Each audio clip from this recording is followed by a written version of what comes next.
After endless trailers and months of hype, James Gunn has officially kicked off the new DCU, starting with his first movie, Superman. And honestly, I don't even need to say it. Ever since the announcement, this movie has been one of the most anticipated superhero films in years. Every trailer just built more hype and excitement. So let's not waste time and get straight to the point. Is this new Superman movie the big comeback DC needed? And is it actually good? Here's my personal breakdown, what I liked, what I didn't. In this spoiler-free review, David Corenswet as Superman is perfect casting, his screen presence, acting, delivery.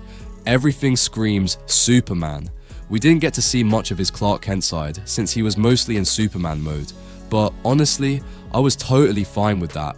He was more human Superman as compared to Henry Cavill's godlike Superman.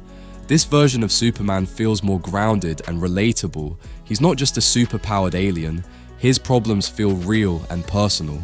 Lex Luthor has pure villain energy. Comic fans will love this version.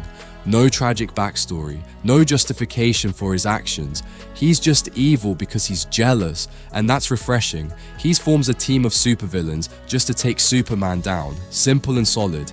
And Nicholas Holtz acting as Lex is just amazing. Lex Luthor is freaking evil, and you guys will love him for that. Lois Lane, she has a strong start but weird ending. Her character is used well throughout the film, especially her chemistry with Superman. But just before the climax, it feels like the writers didn't know what to do with her. Side characters was like a mixed bag. Mr. Terrific is actually used very well and fits naturally in the story. He has some super cool moments. Guy Gardner completely steals the show. His humor and one-liners are sharp and they work. Hawk Girl, on the other hand, is barely noticeable, and honestly a bit cringe. Crypto, Superman's dog, doesn't speak but brings charm and fun just by being there. James Gunn clearly knows how to handle these types of characters. Action and VFX are total crowd pleaser, especially in the second half and climax. The action is fast-paced and enjoyable. VFX looked good, the pacing was tight, there's always something happening on screen. The film gives you multiple cool moments to enjoy. Let's talk about James Gunn.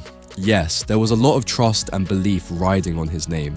When David was cast as Superman, people instantly started comparing him to Henry Cavill's iconic version. And let's be real, Cavill left big shoes to fill. But Gunn didn't try to copy that tone. Instead, he took a completely different route. Where Snyder's Superman was darker and godlike, this Superman feels lighter, more grounded, still powerful, but more human. In this world, Superman isn't worshipped as a god. People treat him more like an alien outsider than a divine hero. And Gunn's style is all over this movie. You'll recognize it instantly. There's clever camera work, chaotic conversations like in Guardians of the Galaxy, and a lot of dynamic, energetic shots. There are some classic Gunn ingredients. Like always, Gunn throws in a cute animal character, no spoilers, a team dynamic with fun banter and emotional beats woven into the humor. But if you were expecting deep backstories or emotional arcs for characters like Green Lantern, well, that's not happening. These side characters works like cherry on top. Now let's come to what I did not like. Some extra humor that doesn't work. James Gunn is known for his humor, and usually it works. But here, it's overdone. Only Guy Gardner's character pulls off the jokes naturally. The rest feels forced. Like Lex Luthor's girlfriend, the humor written for her was pure cringe. Some serious emotional scenes didn't land because a joke would kill the moment. Weak emotional impact, little spoiler. There's one scene where a character dies, and honestly, I didn't care. There was no setup or development, so the moment fell flat, predictable plot. Aside from one twist, the entire movie is pretty predictable. You can easily guess what's going to happen next. Luckily, the fast pace and action keep it entertaining enough that you stay engaged. Overall, the movie has that light-hearted comic book charm, and it fits perfectly with Superman's world. But emotionally, it didn't fully hit me, at least not until the very end. James Gunn really saves the best for the final act, so don't leave early, stay till the end. This movie brings back that exact feeling of waking up during school holidays and discovering your favorite cartoon or a surprise Spider-Man movie playing on TV.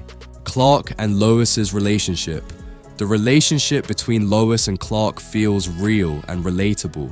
On one hand, Superman is out saving the world, and on the other, he's struggling to understand a woman's emotions. They argue, they clash, but there's love underneath it all. It feels like a truly imperfect but authentic relationship. The movie is good, you won't get bored. It gives you exactly what you'd want from a modern superhero film. It's a solid theatrical experience. James Gunn is building a new world, and this is just the start. The world building is promising, and I'm really excited for what's coming next. It's simple, sweet, hopeful, and full of that classic superhero charm. What did you think? Let me know in the comments below.